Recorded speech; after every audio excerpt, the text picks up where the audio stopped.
I will never understand why people kill.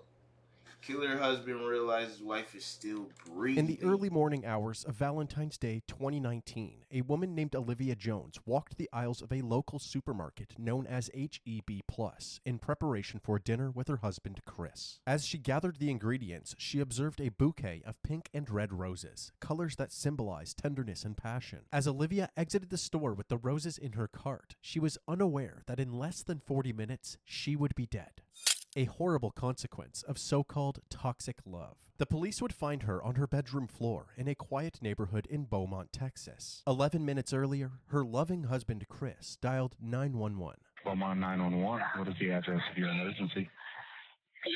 Olivia! Please, hurry, hurry, hurry. Someone take the gun. Tell me what's going on. I'm at home. My wife been shot in the head. Please. Somebody shot in the head. My wife, please! Please, please!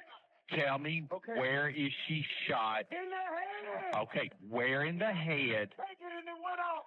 Okay.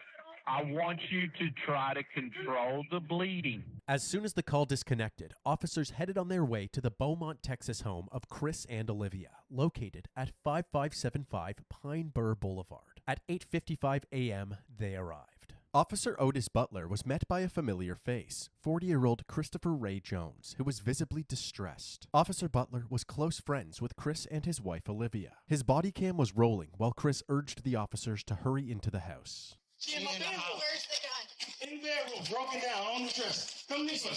Okay. Please, come this way. This way. Okay. Please. Olivia! As alluded to earlier, the officers made their way to the bedroom and found Olivia lying on the floor. Baby! Sir. Okay. Step back. Step back. What's up, Mr. Butler? I tried to take it. Get his. Mom!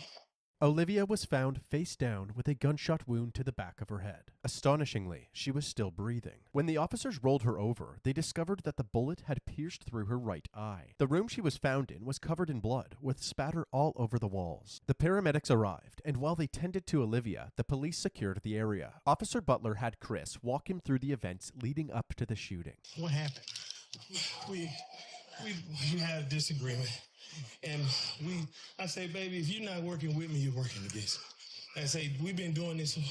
My 19-year-old stepdaughter was 8. My 11-year-old was 1. I say, Olivia, we can't get it together. We can't be together. We got several bleeds. And I say, I just want a divorce. And her reaction was, she got the gun? I said, give me the gun. She like, I don't remember which hand. I'm like, give me that gun. What is you doing? Stop trying to scare me. I took it. Bro, these are the people, bro. You know what I'm saying? How can you be so evil, dog? You still trying to cover up for yourself. That don't even make sense, my brother. You know, if she was fighting, wouldn't it be like a chest shot, face shot, you know what I'm saying? Headshot to the cranium, dexter. It was to the back of her head. So that means she was either walking away from you or something, you know? He's lying for sure. So when you grabbed it, went off. She yanked. I grabbed it and she yanked back, and the gun went off. Okay. The gun went off.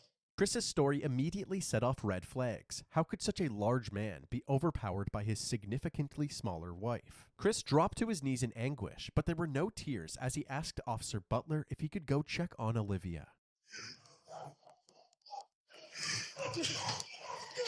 Mr. Butler, I got help. No. You don't need to go in there, okay? Is she alive? Yeah, she is.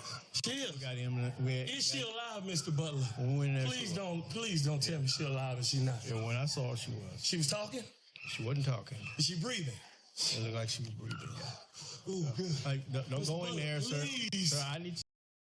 He lying. Like, this is crazy. He panicking. Look. Stay right here. She's not. Yeah, when I saw her, she was. She was talking? She wasn't talking. The first thing you ask is if she's talking. Brother, nah, he's toast, bro. He's toast. Get this dude out of here, bro. You know what I'm saying? Is she breathing? It looked like she was breathing, yeah. Ooh, good. Like, don't go in there, sir. Sir, I need you to stay right here with me, okay? And calm down. Calm down. Upon learning that Olivia was still breathing, Chris's reaction seemed strangely devoid of relief or happiness. Another red flag for Officer Butler. Back inside the home, Olivia's wounds proved to be fatal, and just after 9 a.m., she was pronounced dead. Officers searched the rest of the home and noticed that in addition to the surveillance cameras installed on the exterior of the house, there were 2 more cameras mounted in the living room, monitoring the interior of the house as well. They also discovered the gun that Olivia was shot with, a 9mm pistol covered in blood. However, they found it strange that the gun was in a different room from where the shooting took place. If Olivia was holding the gun when it went off, how did it end up in a different room? The only logical answer was that Chris must have moved it. Following this discovery, the officers decided that the best course of action was to detain Chris until they had a better understanding of what really happened. As Chris was getting handcuffed, his 19-year-old daughter, Ariel, arrived at the house. She had already been contacted by Chris, who told her what had happened. She was clearly devastated.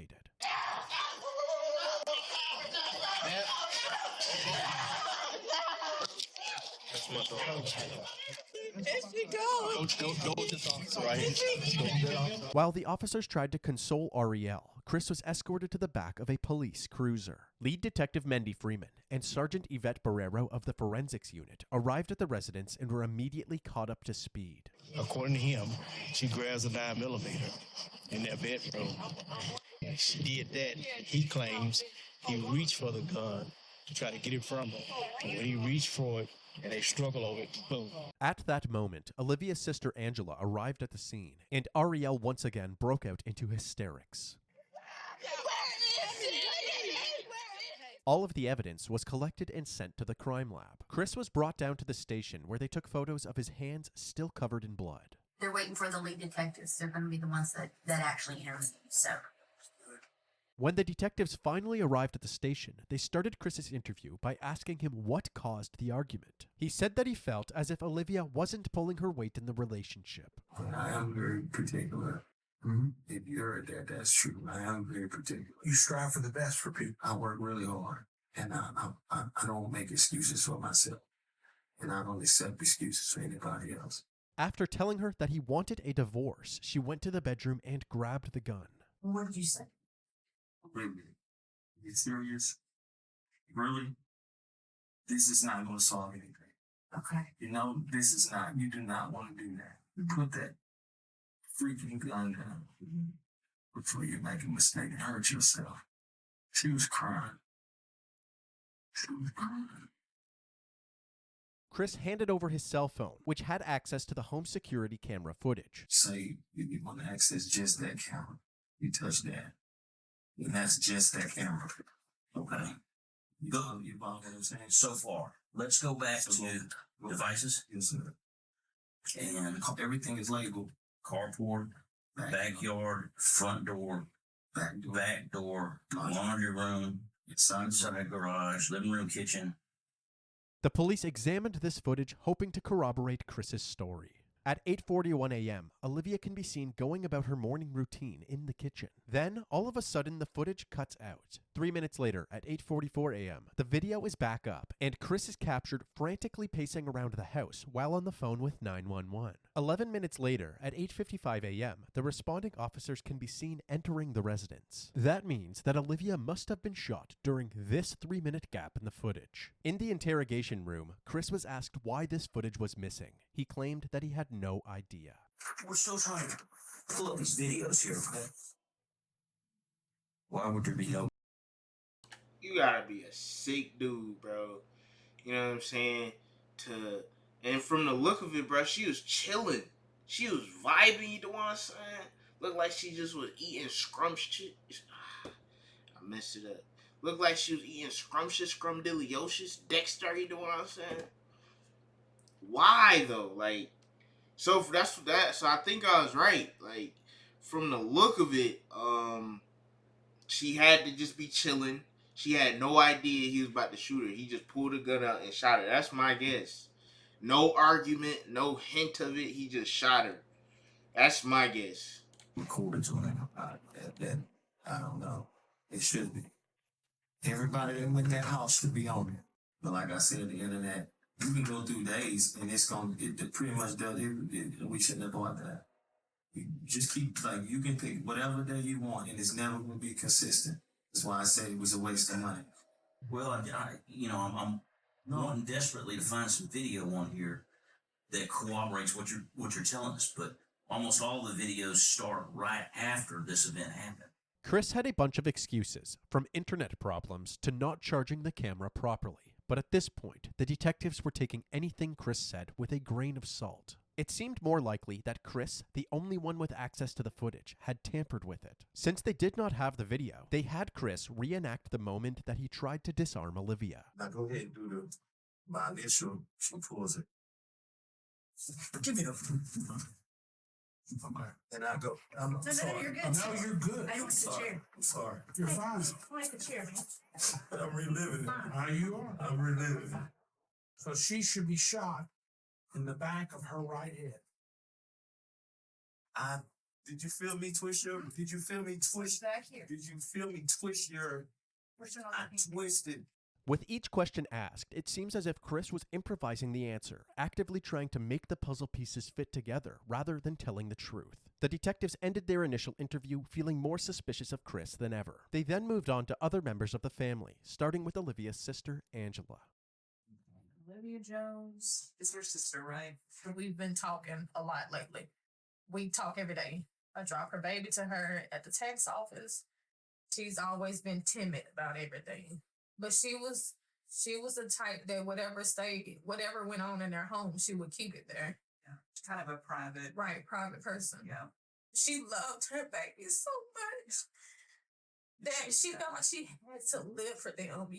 She would never. Angela went on to reveal the extent of Chris's control over Olivia. She can't talk on the phone after a certain time.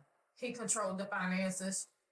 He never wanted to be in the presence of her family reunions, anything. He never came. But she would have to step off, and when he would call, and all you could hear was him screaming and yelling on the phone. His character is agitation. Like, his character is to be aggressive. I just don't get it. Because all she wanted, my sister was a married type. All she wanted was to be loved. Yeah. She loved love. Like, she loved her babies. She wanted to live for her babies. To make matters worse, Chris's ex-wife Letitia, who he initially met back in 1999, corroborated his pattern of controlling and aggressive behavior. I met Chris Jones in 1999. It was just like a constant fight. Like, he strangled me, choked me out, drugged me through the house. My skin was missing off my back. One time he bit my hand. He had this bite marks in my hand. This was what it was. If the house not clean, he's told me that he would kill me if I was to ever leave him. Told. That's what I get. Like, they probably got in an argument and she probably said, I'm done. Something. You know what I'm saying? I'm done. She was probably about to leave, if I had to guess. She was probably about to leave the dude. And then he offed her. Crazy, dog. How he would do it. The reason I never said anything or went for help was because I was extremely in fear of my life. Because I knew and I felt in my heart that he would kill me. And most damning of all were the allegations made by Olivia's daughter Arielle during her interview. She explained what it was like living at the house with her mom and Chris. One time they were arguing and I heard her say she couldn't breathe. I would see bruises on her. It broke her down to the point where she believed what he said. Mm-hmm. You won't be nothing without me, stuff like that. Right. Everybody knows my mom. Everybody knows my mom. Everybody knows that we were her world. With each person interviewed, the allegations against Chris were stacking higher and higher. They doubled back with him, urging him to tell the truth about what actually happened to the missing footage. To be honest, I think I look guilty. No, If I deleted those videos, I look guilty. not if you say right now, what you just said a little while ago, I freaked out, I panicked, I did some stuff I shouldn't have done. Is that one of them? Yes. How many did you delete? I don't know. Okay. I'm just afraid of being blamed for something I did do something that looks really bad on me. While the confession was a much-needed win for the detectives, there was still no trace of those crucial 3 minutes of footage. However, the detectives did their due diligence. They spent the days combing through all available footage from the house to see for themselves what daily life was like for the Jones family. In these recordings, the true nature of Chris and Olivia's relationship was on full display. Then you're gonna be looking stupid. Look on the floor. Look on the floor. Look on the floor, White. Look on the floor. Look on the floor. Look on the floor. Look on that. Why is that like that? You're not paying attention. What the man? You wasn't worried about the son of a bitch a minute ago. That's your mother.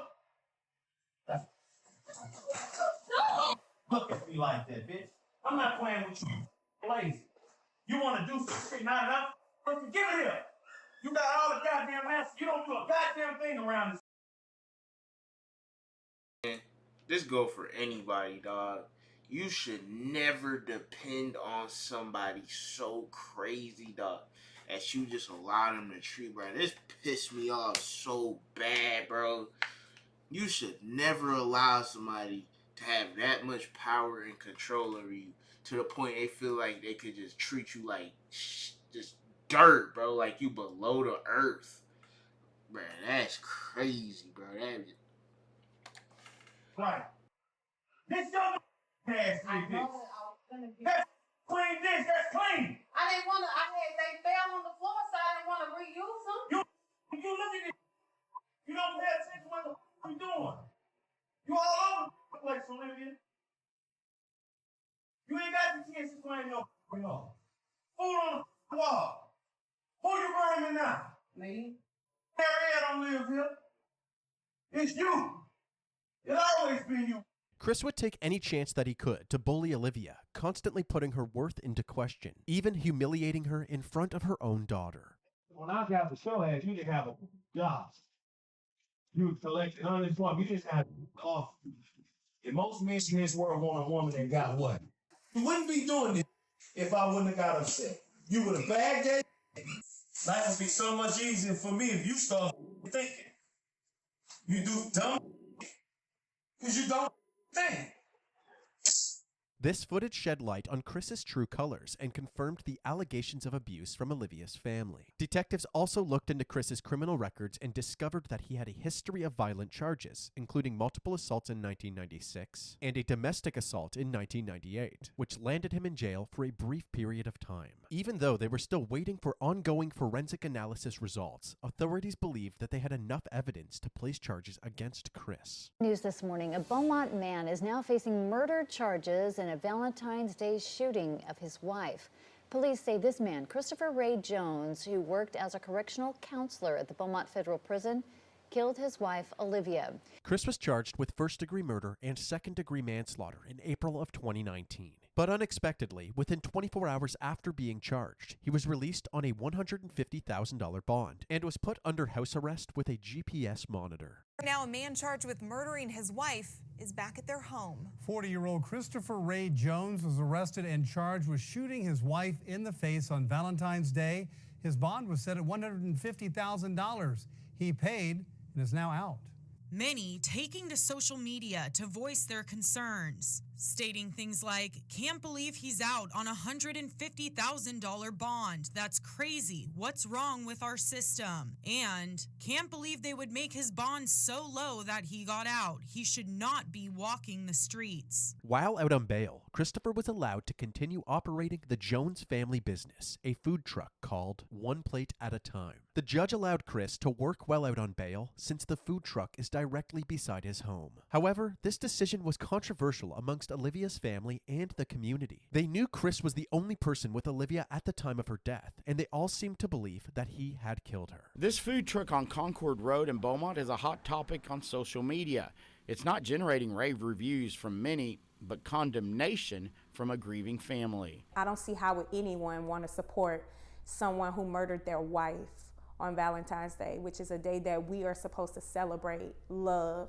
And the day that she was going to celebrate that with him, he decides to take her life. Chris's image was tainted even further when the results from the crime lab came in. The bloodstain patterns at the crime scene indicated that the gunshot wound could not have happened in the way that Chris described it. Additionally, investigators found no gunshot residue on Olivia's hands, indicating that there was no way she was holding the gun when it went off. There was, however, gunshot residue on Chris's hands and clothing. Despite all of the evidence pointing towards Chris, he pled not guilty to his charges. But before his trial would take place, Olivia's family held a gathering to honor her memory. This Valentine's Day, purple and red balloons filled Rogers Park. Purple means domestic violence, and red was one of her favorite colors. 1 year ago today, Joshua Simmons lost his sister. Valentine's Day was one of her favorite holidays. I would give almost anything to have her back right now. What's this year been like for you and your family? If you can wrap it up in one word, it would be frustrating. Frustrated with the fact that Jones isn't behind bars. Now the family wants to raise awareness for domestic violence, but more than anything, they want justice for Olivia. We want him to spend the rest of his life in prison, while my sister spend the rest of her life in the grave.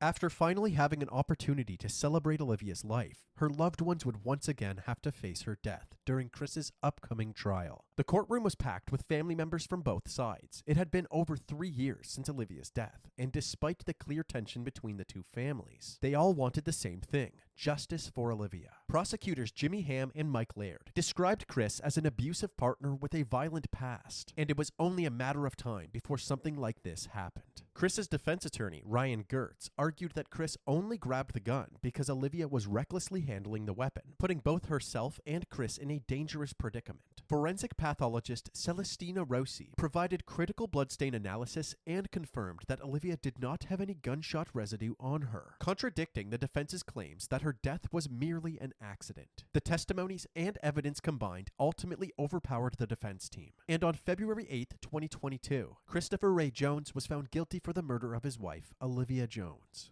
1,118 days. That's how long Olivia Jones's family says they've waited for this moment. The moment when Olivia's husband, Christopher Jones, was found guilty of murder. Olivia died at the hands of her husband on Valentine's Day 2019, and instead of spending a lifetime behind bars, we elected to agree with the state to a 30-year sentence because of the potential risk of, an even higher sentence. In exchange, Chris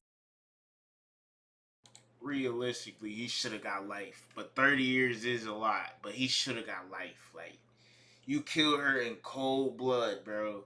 And there is multiple signs of this dude abusing her, pushing her around, talking crazy to her. Or crazy, man. Christopher waived his right to appeal the conviction. After the judge handed down this sentence, Olivia and Christopher's 2 daughters took the stand. Looking directly at their father, they described the impact of Olivia's death.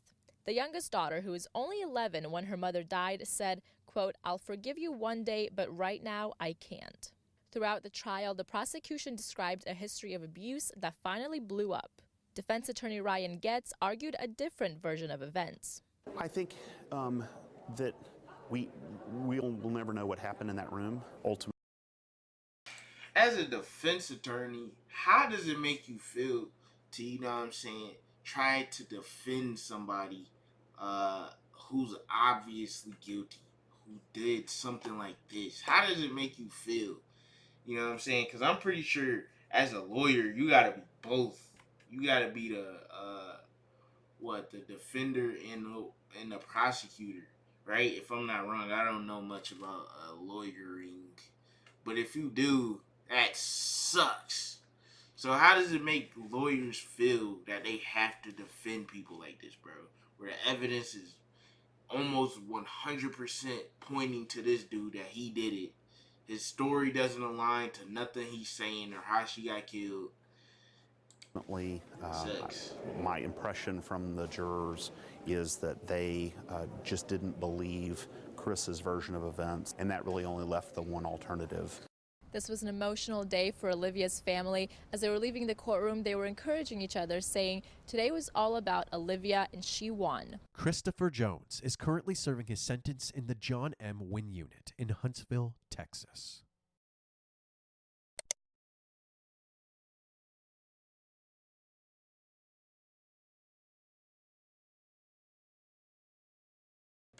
He should not be a free man. You know what I'm saying? This dude's a sick bastard. Killed his, and it's, from the sound of it, sounded like a pleasant woman.